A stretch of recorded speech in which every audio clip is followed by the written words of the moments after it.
And the way you do that is you hold shift and you click what you want to research. So uh, once you select masonry as what you're researching, hold shift, click the next thing you want to research, and keep holding shift, then click the next, and then the next, and you can do that for as many as you want. I think I've never ran into a situation where it won't let me add more, but yeah. So let's use Rome to kill these invading barbarians.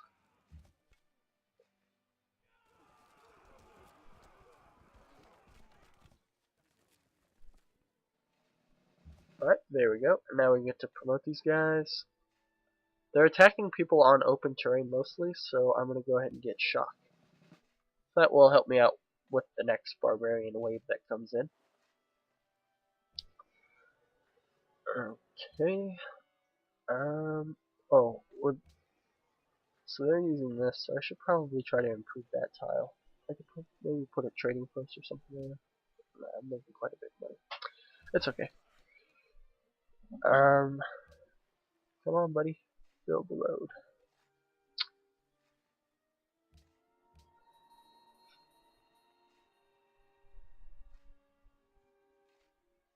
Okay, so because I have all this flat land, it's going to be difficult for me to defend my city later on unless I expand over the entire thing.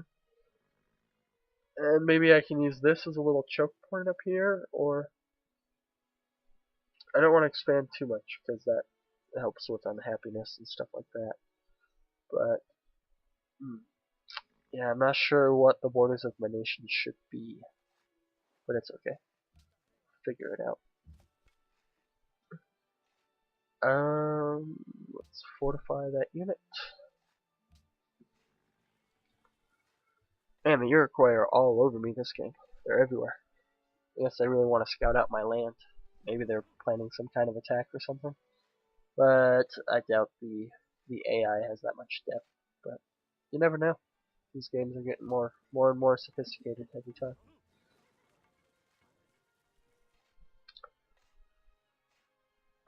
Okay. Now, once this worker finishes, I think I'm going to send them up here to get this wheat. And that way, yeah, that way I'll have wheat.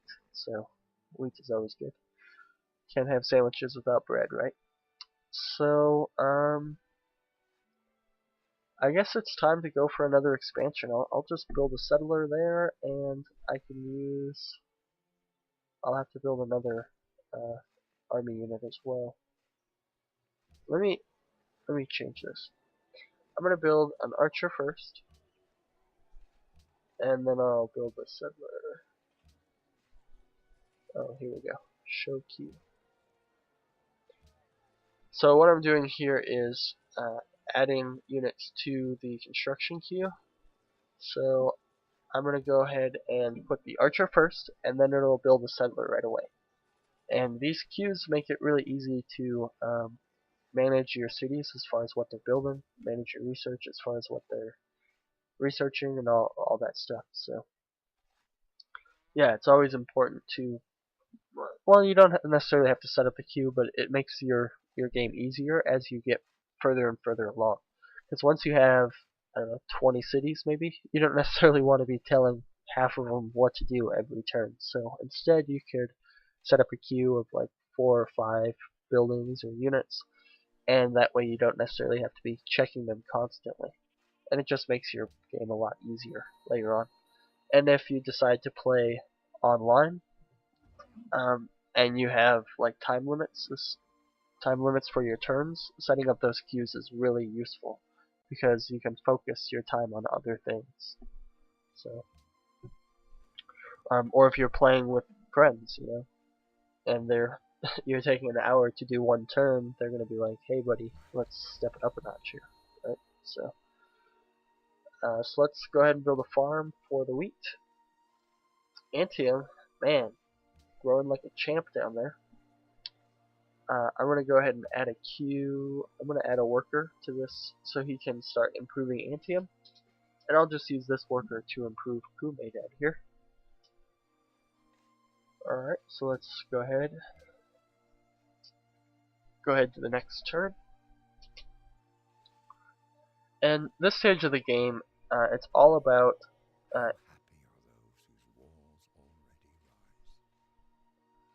this stage of the game is all about building up your nation, because I don't have the means to go on the offensive with the Iroquois. I don't really have the means to explore the map completely, and yeah, so it's all about expanding to control your current land, establishing a border so that way you can defend it from enemy nations, and building up your economy, because the thing about civilization is the economy has always been a driving role um, in your nation's growth, because everything, I mean, the almighty dollar makes everything run, so that's kind of the purpose of improving your uh,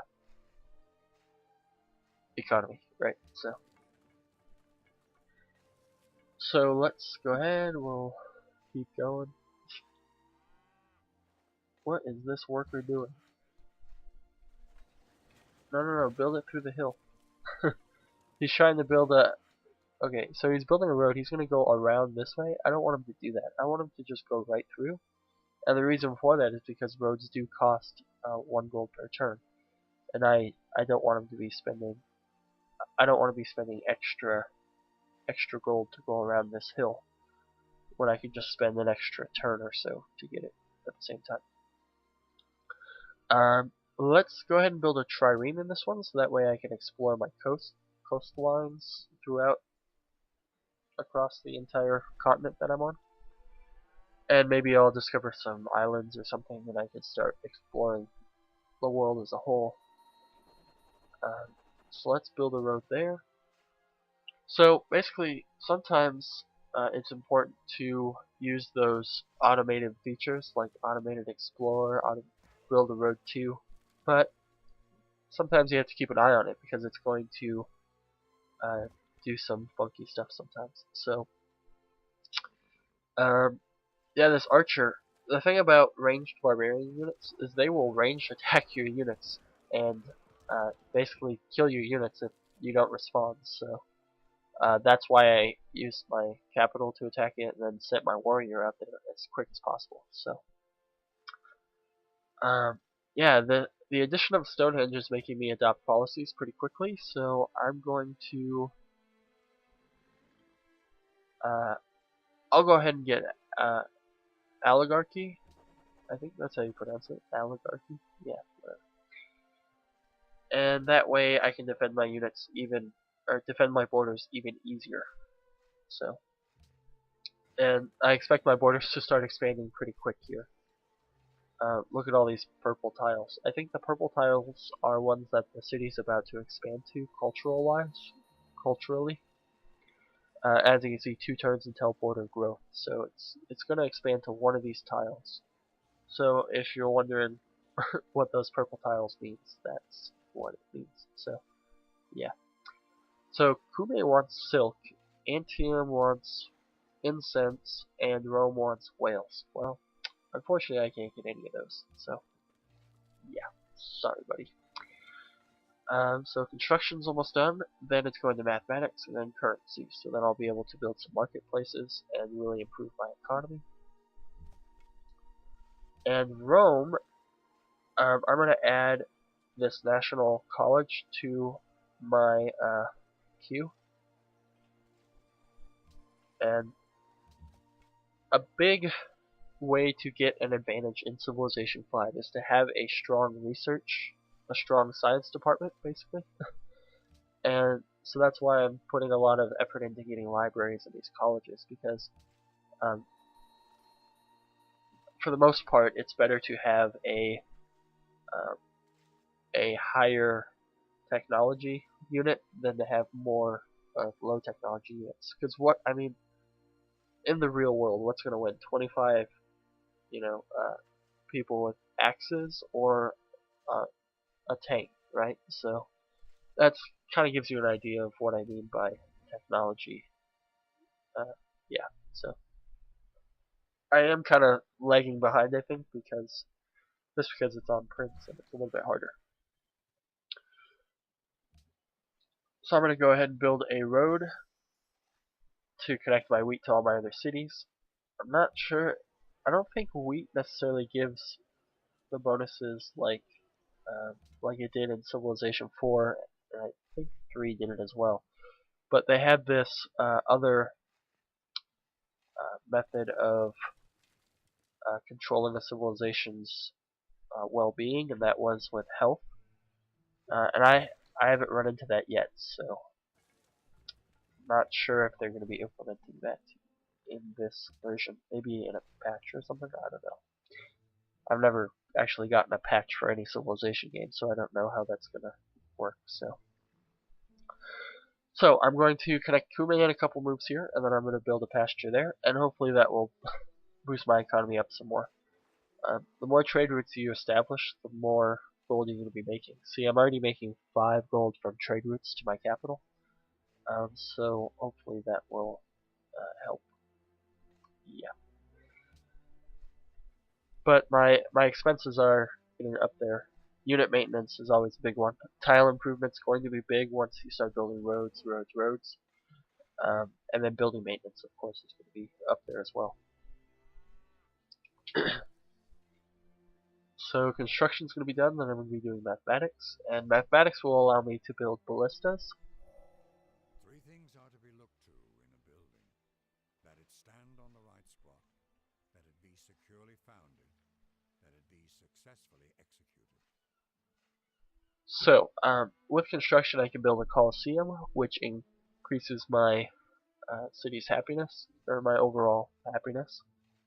I can build a great wall, which enemy units must expend an extra movement in my territory, so that will be useful later on if I'm in a big war with somebody. And I can build bridges over rivers, so I don't really have too many rivers I have to worry about.